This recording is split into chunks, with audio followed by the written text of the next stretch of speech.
इस एक्टिविटी में आप डिजाइन टैब के बारे में सीखेंगे। एक्टिविटी पूरी होने पर आप कर पाएंगे थीम्स कस्टमाइज करना और अप्लाई करना, स्लाइड्स के बैकग्राउंड को फॉर्मेट करना और स्लाइड का साइज बदलना।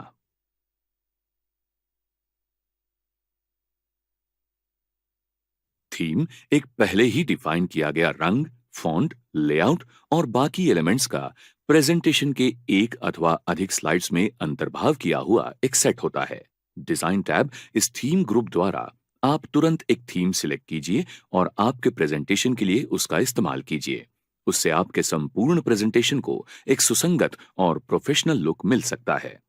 आपने इससे पहले डिफॉल्ट ऑफिस थीम इस्तेमाल की है। अधिक थीम्स देखने के लिए मोर डाउन एरो पर क्लिक कीजिए। इनमें से किसी भी एक थंबनेल पर आपका माउस घुमाइए। अगर ये थीम अप्लाई की तो वो स्लाइड कैसे दिखेगी ये आप देख सकते हैं। ये थंबनेल अप्लाई करने के लिए किसी भी एक थंबनेल पर क्लिक कीजिए। स्लाइड को थंबनेल अप्लाई की जाती है। इस थीम का अगर रंग आपको पसंद नहीं है तो आप दूसरा रंग वेरिएंट से इस्तेमाल कर सकते हैं। थंबनेल की थीम बदलेगी नहीं, लेकिन आपके सिलेक्शन अनुसार रंग जरूर बदलेगा। थीम कलर कस्टमाइज करने के लिए वेरिएंट ग्रुप के ड्रॉप डाउन एरो पर क्लिक कीजिए। उसके बाद आपका कर्सर कलर्स ऑप्शन पर लाइए। लिस्ट के कलर स्कीम पर क्लिक कीजिए। अगर आपको विशेष रंग चाहिए हो तो कस्टमाइज्ड कलर्स पर क्लिक कीजिए। एक डायलॉग बॉक्स सामने दिखेगा। कलर चेंज करने के लिए हर रंग के बाजू वाले ड्रॉप डाउन एरो को सिलेक्ट कीजिए।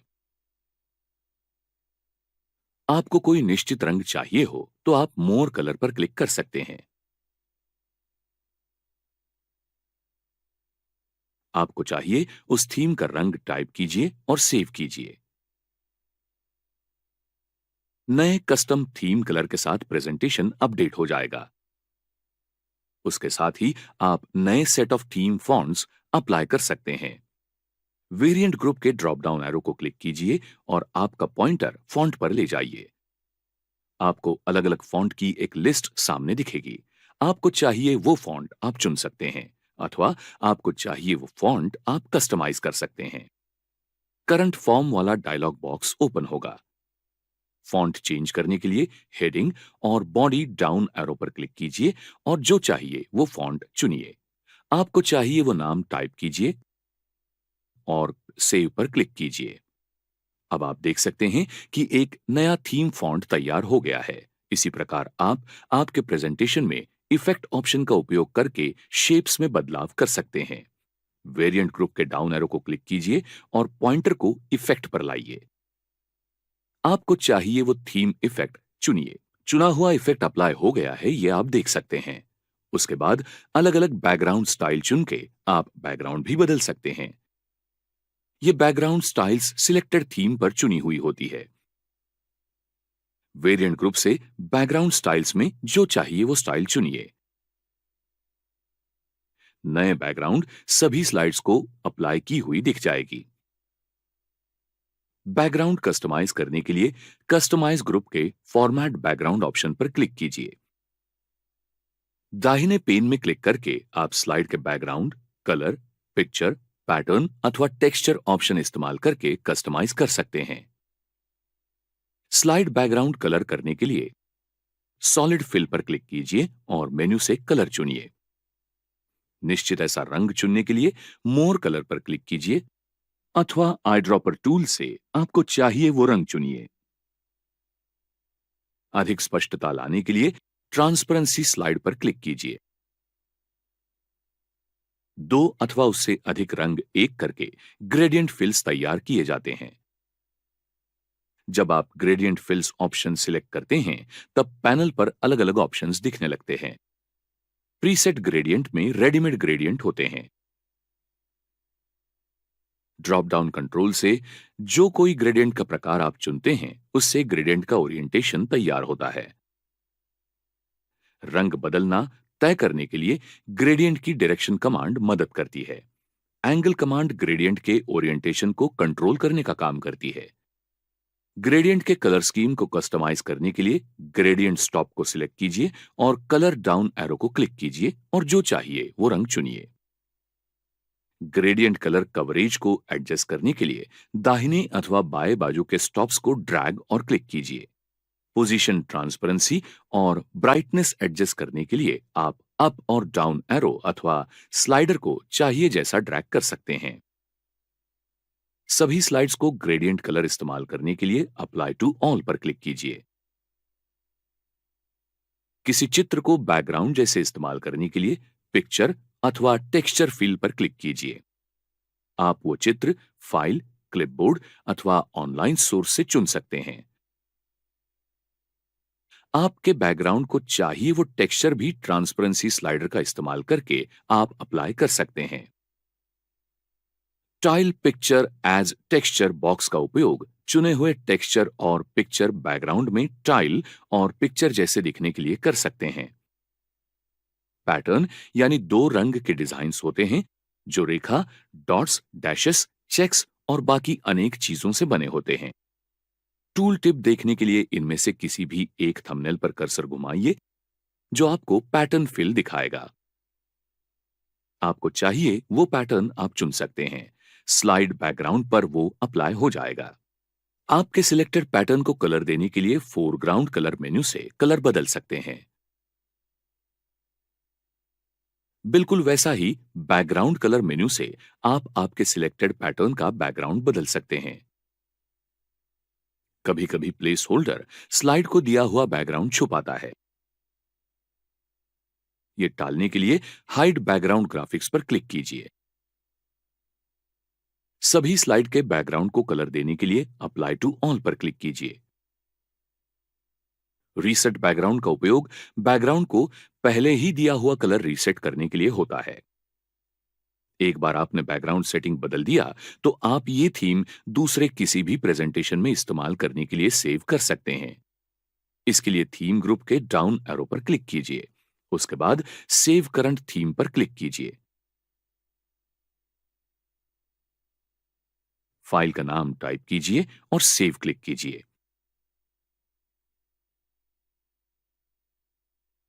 जब आप थीम सेव करते हैं तब वो अपने आप कस्टम थीम के थीम्स ग्रुप में सेव हो जाती है। पावर पॉइंट में सेव किए थीम्स बाकी ऑफिस एप्लीकेशंस उदाहरणार्थ वर्ड और एक्सेल में भी इस्तेमाल किए जा सकते हैं। बाय डिफॉल्ट पावर पॉइंट के सभी स्लाइड्स 16:9 के रेशो से वाइड स्क्रीन होते हैं। वाइड स्क्रीन स्लाइड्स ये मॉनिटर और प्रोजेक्टर के फ्लाइट्स स्लाइड के लिए सही होते हैं। ये साइज बदलने के लिए स्लाइड साइज डाउन एरो पर क्लिक कीजिए। उसके बाद जो चाहिए वो स्क्रीन साइज मेन्यू से चुनिए अथवा कस्टम स्लाइड साइज मेन्यू से अधिक ऑप्शन चुनिए।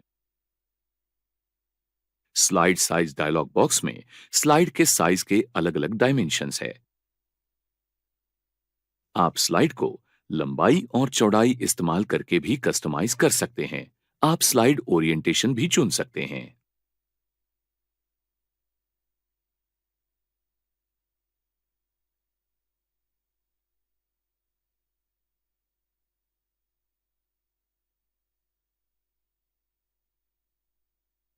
आपने क्या सीखा इसका एक रिवीजन करते हैं। थीम्स कस्टमाइज करना और अप्लाई करना, स्लाइड्स के बैकग्राउंड को फॉर्मेट करना और स्लाइड का साइज बदलना।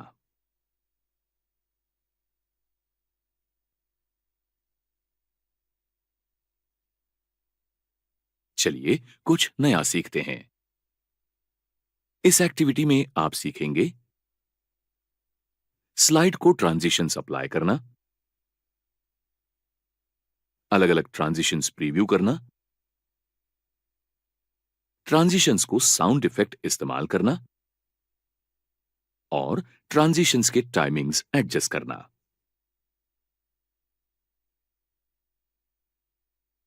पावर पॉइंट के अलग अलग ट्रांजिशंस आपके प्रेजेंटेशन को विजुअल इंटरेस्ट और स्पेशल इफेक्ट्स ऐड करने के लिए मदद करते हैं।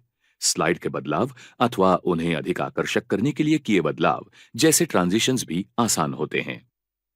ट्रांजिशंस टैब के अलग अलग ऑप्शंस इस्तेमाल करके आप अलग अलग प्रकार के इफेक्ट्स तैयार कर सकते हैं। लेफ्ट पेन के एक स्लाइड को चुन के शुरुआत करते हैं।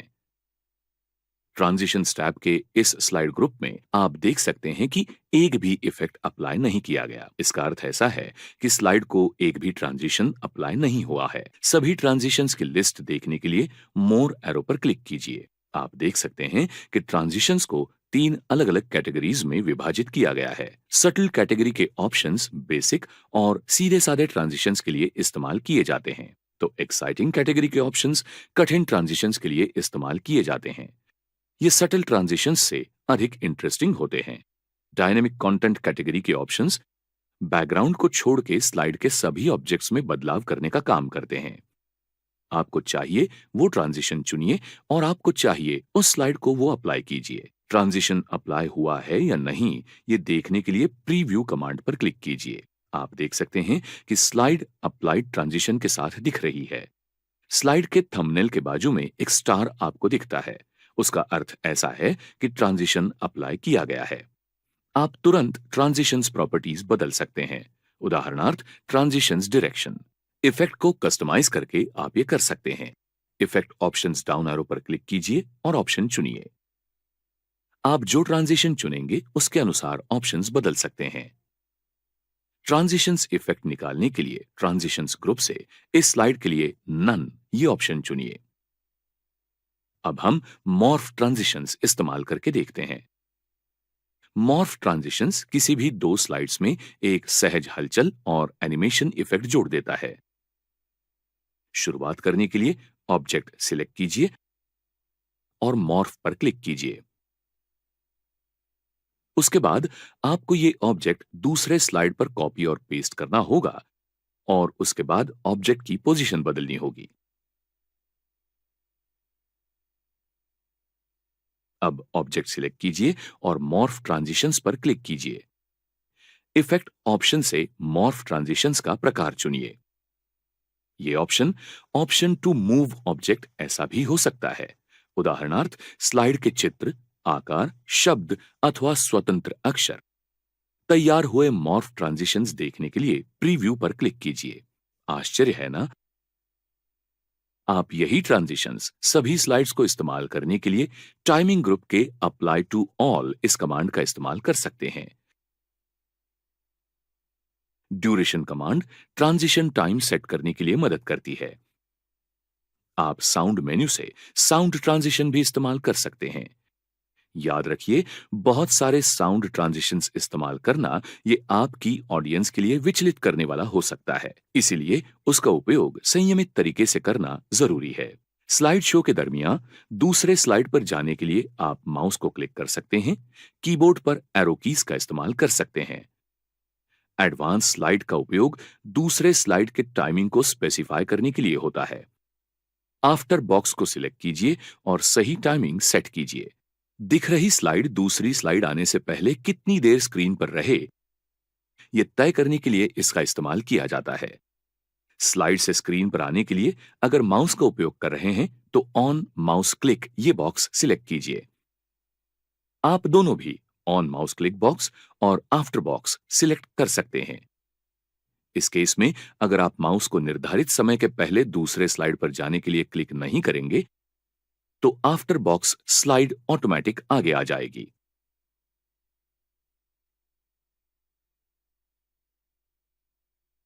आपने क्या सीखा, इसका एक रिवीजन करते हैं। स्लाइड को ट्रांजिशंस अप्लाई करना, अलग अलग ट्रांजिशंस प्रीव्यू करना, ट्रांजिशंस को साउंड इफेक्ट इस्तेमाल करना और ट्रांजिशंस के टाइमिंग्स एडजस्ट करना।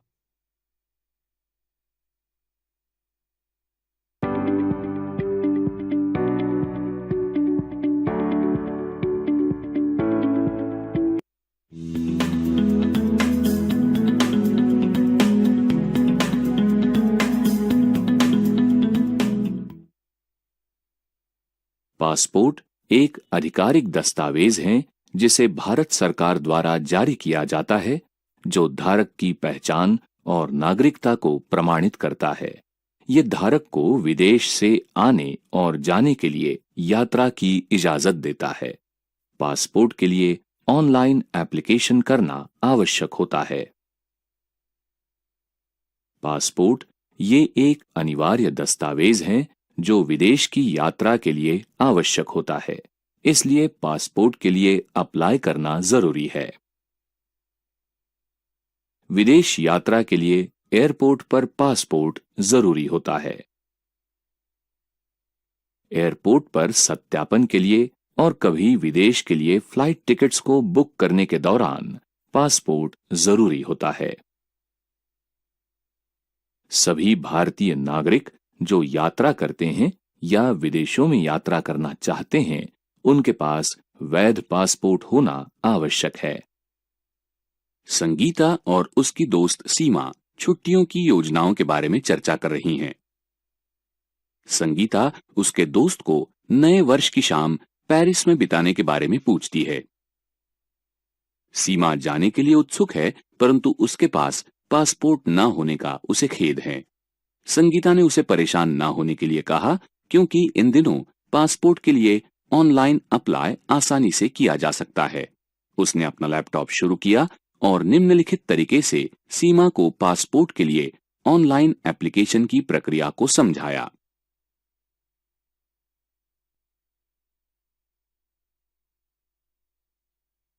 इस गतिविधि के अंत तक आप निम्नलिखित कार्यों में सक्षम हो जाएंगे।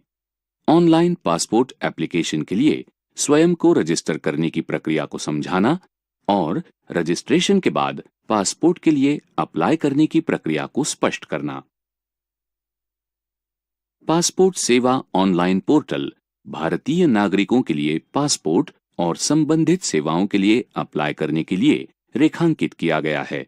अगर आप नए पासपोर्ट के लिए अप्लाई करना चाहते हैं तो दिखाई गई लिंक पर भेज दीजिए। चूंकि इस पोर्टल के लिए आप नए हैं, गेटिंग स्टार्टेड लिंक पर क्लिक कीजिए।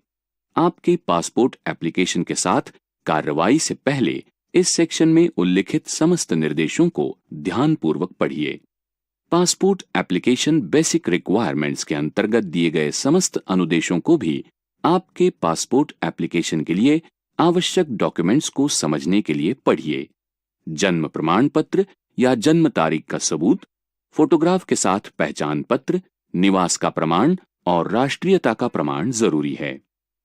आपके ऑनलाइन एप्लीकेशन के साथ कार्रवाई के लिए ऑनलाइन रजिस्ट्रेशन एंड अपॉइंटमेंट पर क्लिक कीजिए।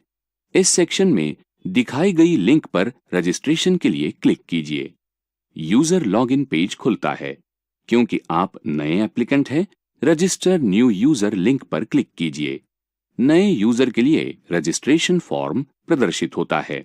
आपके व्यक्तिगत विवरणों को एंटर कीजिए, जैसे कि जिस पासपोर्ट कार्यालय में आप अप्लाई कर रहे हैं उसका नाम, आपका पहला नाम और उपनाम, ईमेल आईडी, लॉगिन आईडी आदि। एक बार जैसे ही आप फॉर्म भरते हैं, रजिस्टर बटन पर क्लिक कीजिए। आपको आपके रजिस्टर्ड ईमेल आईडी पर एक्टिवेशन लिंक के साथ पुष्टिकरण ईमेल प्राप्त होगी। मेल को ओपन कीजिए और लिंक पर क्लिक कीजिए। नया पेज प्रदर्शित होता है और आपको आपका यूजर आईडी एंटर करने के लिए कहा जाता है। आपका अकाउंट एक्टिवेटेड होगा। आपको एक्टिवेशन संदेश मिलेगा और फिर से लॉगिन करने की जरूरत होगी। आपके अकाउंट के लिए लॉगिन करने के लिए आपका यूजर नेम, पासवर्ड और ऑन स्क्रीन टेक्स्ट एंटर कीजिए, फिर लॉगिन पर क्लिक कीजिए। आपको एप्लीकेंट होम नामक पेज पर पुनः निर्देशित किया जा रहा है। फ्रेश पासपोर्ट और री इशू ऑफ पासपोर्ट लिंक पर क्लिक कीजिए। नए पेज पर आप नए पासपोर्ट के लिए अप्लाई करने के विभिन्न विकल्प देख सकते हैं। जैसे कि आप डिजिटल नागरिक हैं, ऑनलाइन एप्लीकेशन का चुनाव कीजिए।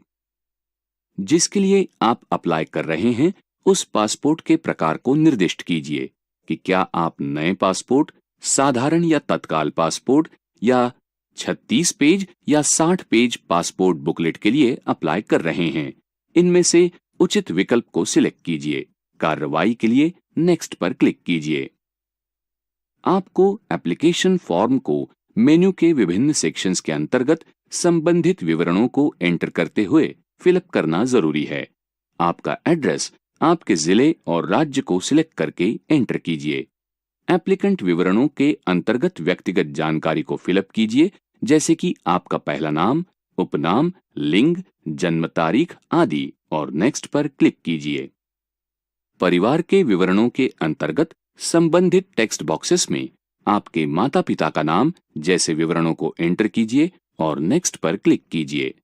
प्रेजेंट रेसिडेंशियल एड्रेस के अंतर्गत घर क्रमांक, राज्य, जिला, पुलिस स्टेशन, पिन कोड आदि विवरणों को एंटर कीजिए। संपर्क विवरणों को भी एंटर कीजिए, जैसे कि आपका मोबाइल क्रमांक, टेलीफोन क्रमांक, ईमेल आईडी आदि, और नेक्स्ट पर क्लिक कीजिए। इमरजेंसी कॉन्टैक्ट के अंतर्गत नजदीक के रिश्तेदारों, दोस्तों या पड़ोसियों के संपर्क विवरणों को एंटर कीजिए। आपको विवरणों को एंटर करना जरूरी है, जैसे कि नाम, पता, मोबाइल क्रमांक आदि। कार्रवाई के लिए नेक्स्ट पर क्लिक कीजिए। आपको 2 रेफरेंसेस के विवरणों को भी एंटर करना जरूरी है, जैसे कि उन लोगों का नाम, पता, मोबाइल क्रमांक आदि। प्रीवियस पासपोर्ट के अंतर्गत आप पहली बार एप्लीकेंट होने की वजह से नो विकल्प को सिलेक्ट कीजिए। पासपोर्ट डिटेल्स वेरिफिकेशन के भीतर आप आपके समस्त पासपोर्ट विवरणों की जांच कर सकते हैं। ये आपको दिखाता है कि आपकी जानकारी पासपोर्ट पर कैसे दिखेगी। कार्रवाई के लिए नेक्स्ट पर क्लिक कीजिए। सेल्फ डिक्लेरेशन के भीतर घोषणा को ध्यानपूर्वक पढ़ने के बाद आई एग्री पर टिक कीजिए। एप्लीकेशन फॉर्म को देखने से पूर्व ही सेव करना चाहिए, इसलिए सेव माय डिटेल्स पर क्लिक कीजिए और प्रीव्यू एप्लीकेशन फॉर्म पर क्लिक करने से आपके एप्लीकेशन फॉर्म का पूर्वावलोकन करने के लिए कार्रवाई कीजिए।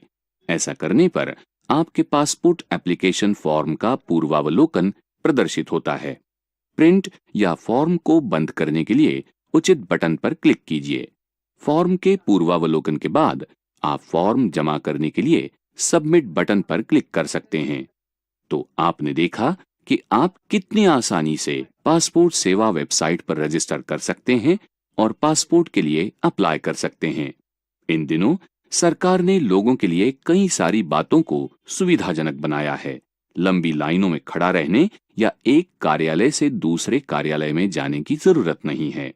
तो फिर आप कब पासपोर्ट के लिए ऑनलाइन अप्लाई करने के बारे में सोच रहे हैं? आपको क्या पता विदेश जाने का अवसर आपको कब मिले?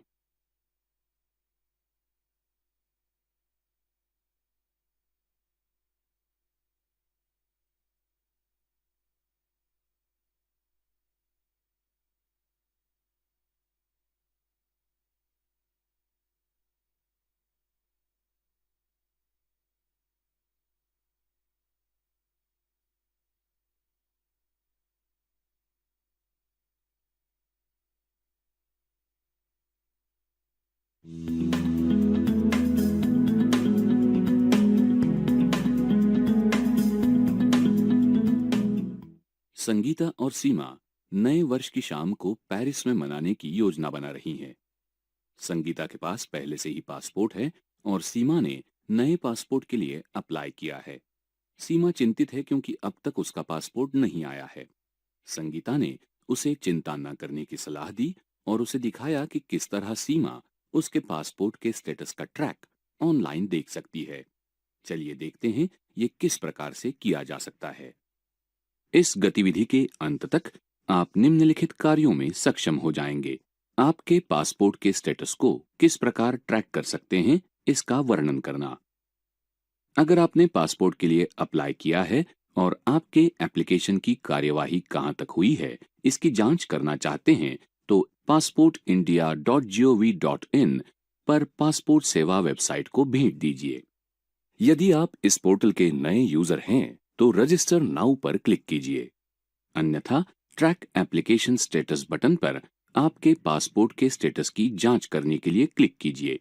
ट्रैक एप्लीकेशन पेज पर आपके एप्लीकेशन का प्रकार, फाइल नंबर और जन्म तारीख को एंटर कीजिए। फिर ट्रैक स्टेटस पर क्लिक कीजिए। स्टेटस ट्रैकर पेज के लिए आपको निर्देशित किया जाता है, जहां आप आपके पासपोर्ट से संबंधित जानकारी को देख सकते हैं, जैसे कि डेटा सोर्स, फाइल नंबर, जन्म तारीख, नाम और आपके पासपोर्ट एप्लीकेशन का स्टेटस। इससे आपको पता चलता है कि आपकी तरफ से कोई काम करना जरूरी है या आपको पासपोर्ट डिस्पैच होने तक केवल इंतजार करना जरूरी है। तो यदि आपके पासपोर्ट एप्लीकेशन को लेकर कोई समस्या है, तो ऑनलाइन उसका स्टेटस देखना आपको सूचित करता है कि क्या आपकी तरफ से कोई काम करना चाहिए। यदि कोई है, सरकारी कार्यालयों में बार बार चक्कर लगाने की कोई जरूरत नहीं और ना ही किसी अधिकारी से बात करने की जरूरत है। आज की इस व्यस्त दुनिया में इसकी आपको जरूरत है।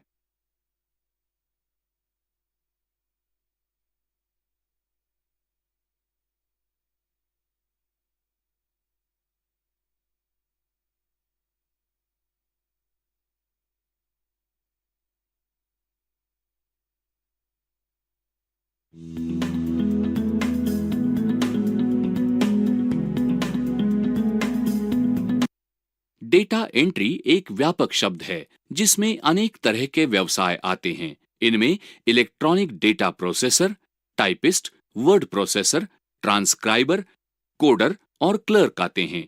डेटा एंट्री ऑपरेटर को ऑफिस से संबंधित मूल उपकरणों जैसे कंप्यूटर, स्कैनर, कॉपियर और कैलकुलेटर से परिचित होना चाहिए। सामान्य रूप से डेटा एंट्री के कर्मचारी के रूप में काम करने के लिए बहुत अधिक शैक्षिक योग्यता की आवश्यकता नहीं होती, लेकिन इसके लिए टाइपिंग की अच्छी क्षमता आवश्यक होती है। डेटा एंट्री के ऑपरेटर में विभिन्न प्रकार के गुण होने चाहिए, जैसे सुनने की और विवरणों के प्रति एकाग्रता। डेटाबेस सॉफ्टवेयर, स्प्रेडशीट और वर्ड प्रोसेसिंग की जानकारी सहायक होती है।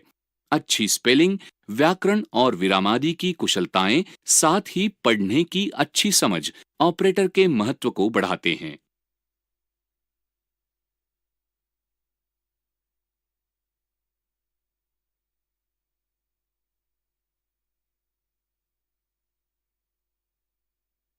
डेटा एंट्री की नौकरियां विभिन्न प्रकार के उद्योगों में मौजूद है, जिनमें वित्तीय, रिटेल और मेडिकल क्षेत्र शामिल है। वित्तीय क्षेत्र में डेटा एंट्री के कर्मचारी व्यक्तिगत सूचना, बैंक से लेन देन और अन्य आर्थिक सौदों के काम में सहयोग करते हैं। इनमें बैंकों, स्टॉक ब्रोकरेज की कंपनियां और अनेक सरकारी एजेंसी के साथ डेटा एंट्री के काम शामिल होते हैं। वित्तीय क्षेत्र में डेटा एंट्री के अन्य नौकरियों में अकाउंटिंग की कंपनियों और लोन देने वाली कंपनियों के साथ काम शामिल हो सकते हैं।